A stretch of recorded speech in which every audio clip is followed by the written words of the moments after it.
With the year coming to an end, a lot of us are thinking about the future, of course. A lot of us are thinking about what can we get more of to support us in this next year? What new goals, what new habits can we instill in our lives to further improve? But what if I told you maybe even doing the reverse will do a lot more good than harm? Hi guys, my name is Rain, and I'm here to teach you how to take reign of your own life. So, as you can see, it is daytime right now. I don't normally film in the day, but I felt really urged to pop on here and just talk about some things. I don't want to take away too much of your time. I know it's the holiday season for a lot of people, so some of us may celebrate Christmas, whether you do or not. Prioritizing family time and being with our loved ones is definitely something we want to put our energy towards, especially with the year ending. There's a lot of heavy things that go on. Okay, before we even jump into what I've learned over this past year that I think would benefit you guys, I want to include two new things that I'm adding into this channel. My cat yawning. My cat yawning is not one of them, even though she just did that. My girl, she really wanted to make a feature today. The first thing being, we are gonna start a little gratitude thing in my community section of my channel. So I've been implementing gratitude now for over 2 weeks straight, and I'm telling you, like, I know it's very overdone on the internet, everyone talks about it, but it has rewired my brain. Like, I swear to God, I feel like a brand new person.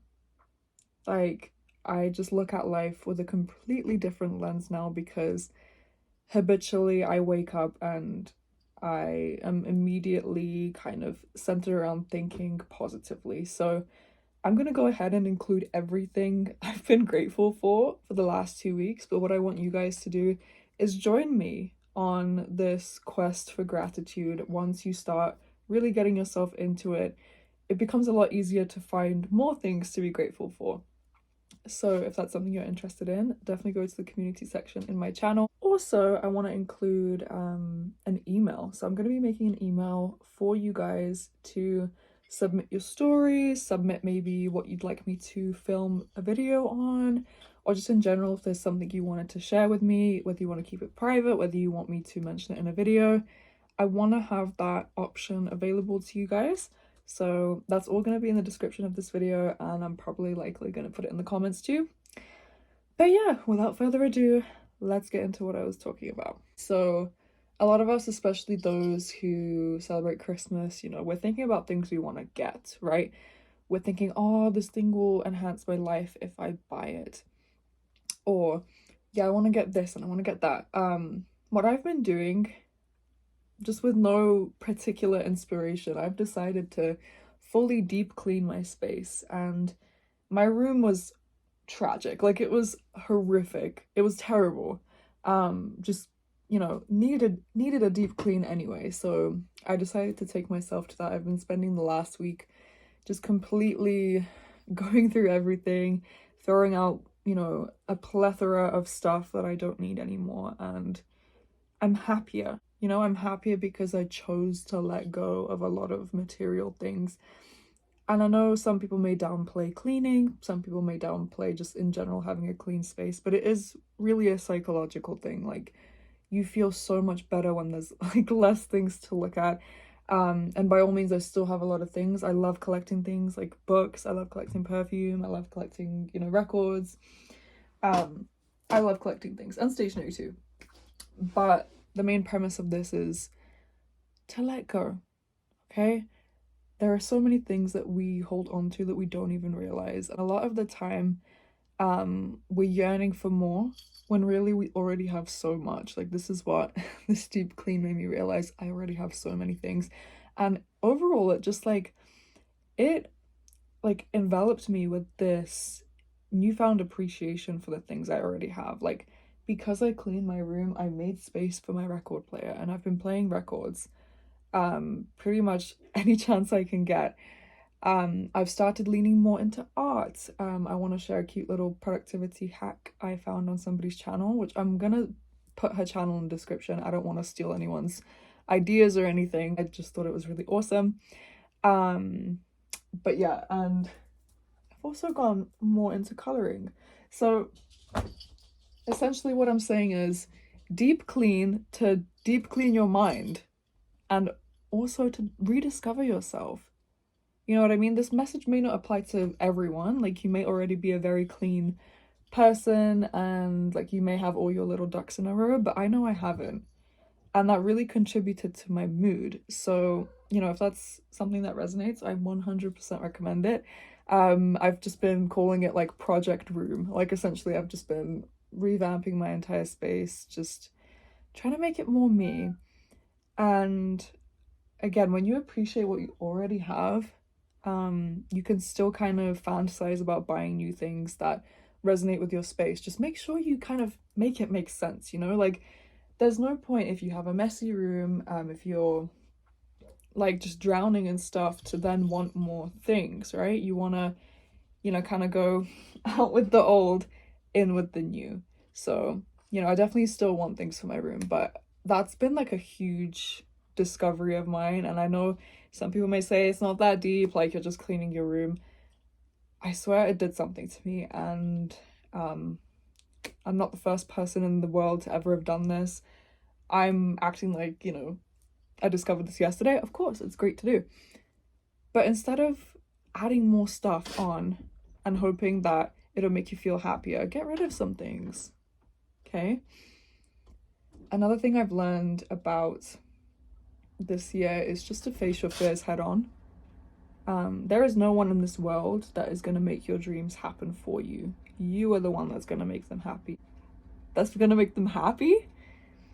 You know what? Yeah. You're the one that's going to make them happy. And you're the one that's going to make them happen as well. Do things your way. Is another thing. Do things your way. Again, this is just my own personal experience, but I don't think anyone is going to have any idea precisely how you want to live your life but you. So live life on your own terms. She agrees. Live life on your own terms, okay? Don't go in the direction that other people are asking you to. I mean, you know, if you're still young, your parents probably want the best for you. Your guardians probably want the best for you, but we still get to a certain age where we feel like we're controlled by, you know, ideologies of our family. And while it can feel like, you know, not following that or going against the current of that kind of feels like maybe like you feel guilty, I'm telling you, you will be so much happier and filled with so much less regret if you just do what you're called to do, okay? There's no point, even if you have to live your life in secret because you're worried that your family is going to think differently of you, okay? And do I mean doing bad things behind their back? No, I mean going after your dreams. I mean going after your ambitions, things that genuinely make you feel like, yeah, I love life and this is why I'm here, okay?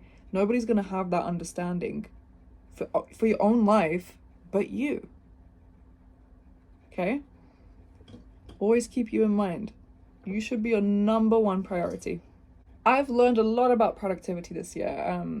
I have read a lot about productivity, but I never really applied much of it until this year. Like, this year I definitely learned a lot about consistency. And again, this productivity hack that I found, I'm gonna share with you right now. So this girl, she said to print out like a paint by number, color by number, little thing like this. So this is not a paint by number, as you can see. It's just a cute little drawing. And the premise of this is to track your habit progress. I thought this was really cool because I've never really seen a way to do this. It's definitely new and fresh. So with every habit or every task that you do for the day, you get to color in one section of the drawing. So for me, I have 7 daily habits that I like to make sure I have completed. Like, they're just my non-negotiables. They go in there, they have to be done. Like, I don't care. They need to be done. They're non-negotiable. So given that I follow that principle each day, on an ideal, each day I complete 7 of my habits. I get to color in 7 things, and this is like a nice visual marker of tracking your progress. So again, I thought that was really neat. And she also brought up the notion of lighting a candle, right? And some people already do this, like they light a candle for ambiance when they are studying.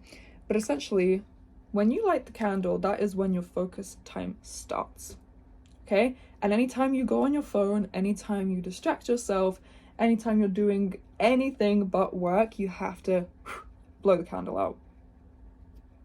I thought that was really cool too. So yeah, those 2 productivity tips definitely have me like, even though again I'm sure like they've been around for a while, I just think it's an amazing way to look at things. So yeah, again, there's beauty in sentiment. I've not been working like any particular job for 2 months, so I've really had to just sit in appreciation of everything I already have. So whether you're someone that's working right now or not, I really urge you to just lean into gratitude. Again, check out my community post about gratitude. I hope that for some of us, we will be returning that each day. For me, I do my gratitude each morning, but really like time of day doesn't matter. You've got to make it work for you, right? So that's pretty much what I have for that section. Ultimately, I just want to say, let go. Let go and let live, you know? Like, if you go into this next year with a lot of heavy weight, that's okay. Brene Brown said something in her book Rising Strong, which I'm currently still reading, but she brought up this notion. She went through a specific situation where she was supposed to be doing some sort of like seminar, I think it was. I'm really not too sure, but she was anyways going somewhere public to present and to talk, and she ended up getting paired with a roommate that was also doing a speech thing.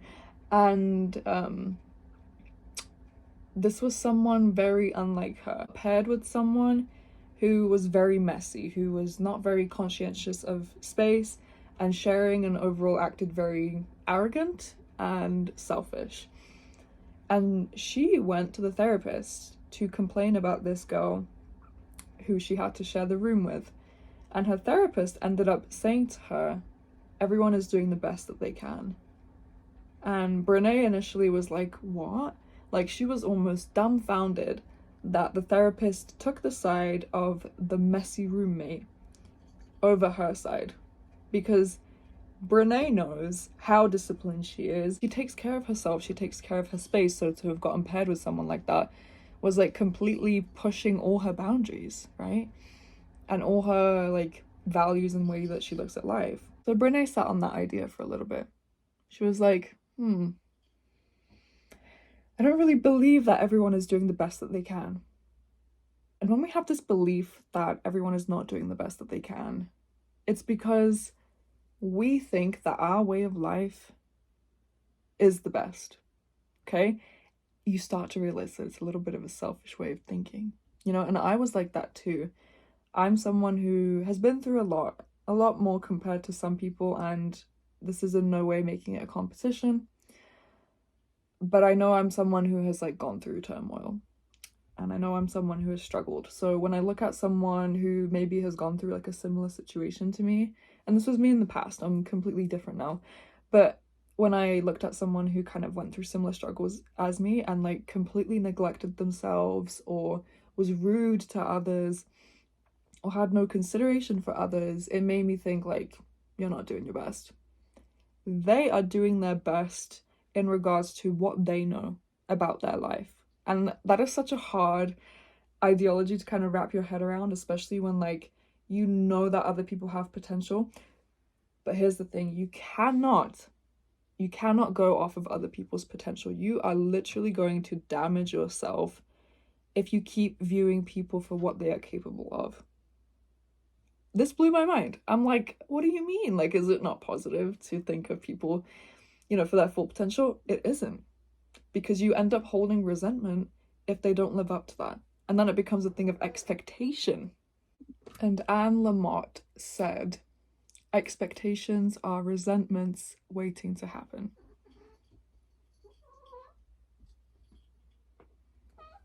This is why I don't record in the day, because she's talking so much. So honestly, the least that you can expect out of people, the better. It's very different if you live in a household where there are expectations like, hey, you're supposed to get this done and you're supposed to get that done. It's different. It's definitely different. Expectations are a little different to responsibilities though, you know? Responsibilities, yeah, you have the expectation to do something very specific. But in terms of how people act out or the vision that we have planted in our mind for other people, you're just gonna end up hating yourself and in turn hating that person. And we don't want that. What we want to focus on is the potential in us. Okay? So with that, I want to segue into something I have been, this actionable step that I found in the Think and Grow Rich book. I bring it up pretty much in every video because I'm still reading Brene Brown's book. But I will put a video of it on the screen right after this clip, along with the comments.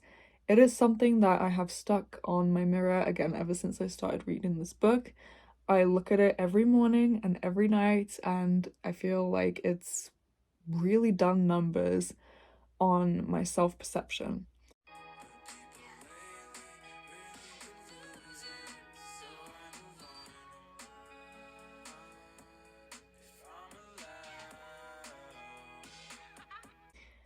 Because, to be honest, the reason why certain things don't come to fruition, it's not because other people don't believe in us, it's because we don't believe in ourselves. So that was a huge thing I've learned about this year too, not living life to please someone else. I have been a notorious people pleaser for a lot of my life, and I've decided to kind of let that narrative go this year too. I was apprehensive to start this channel because I was worried that people would find out, and I don't care. Like if people find this, great. I hope it helps them. Another thing I'm gonna put in this video is definite chief aim. Also something I learned in Think and Grow Rich. So your definite chief aim is something you should plan to have already existent by the beginning of the year 2026. So right now, as I'm recording this, it is December, I don't know what. It's December 2024. The time in life you're watching this. So whenever you do happen to watch this, a year from now, okay? Make this deadline of whatever it is you want to achieve and make it as crazy as you want, okay? Make it that large of money you never believed you thought you could get. Make it that career milestone you never thought you could achieve. Make it that whatever you want, right? Whatever you want to manifest is exactly what you should be putting in your definite chief aim in life. And reinstate the fact that you're never going to stop trying until you get what it is that you want. Okay, I've been looking at that too, but I'm hoping and I'm very, willful that I'm going to get this goal of mine complete. That said, I'm very ambitious to achieving my definite chief aim, and I will show you guys the proof of it once that's done. Okay, once I've achieved it, I will have the proof in the pudding.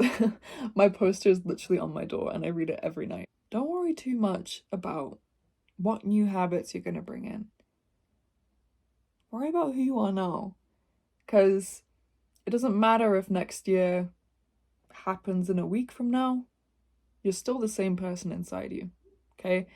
And that's the main thing. People get bogged down quite a lot at the start of each year because they think they have to make this dramatic change and shift their lifestyle. Honestly, New Year's resolutions are not that bad as some people make out to be, but it definitely can get unhealthy if we are trying to make this huge shift and we don't make it realistic. So seamlessly transition into next year. Get rid of things that aren't serving you anymore, whether it's physical, literal things in your room, in your environment, or people that aren't serving you anymore. Just close the chapter, okay? Close the chapter so you can open a new one with more energy, more time, and more happiness. Don't worry so much about what you're going to add into the next year. That will come when it'll come, okay? About who you are now and what kind of fantastic things you have to offer. Think about everything you've learned up until this point a year goes by like this, but we learn so much when we really pay our minds to it. Thank you so much, and remember, take reign of your own life.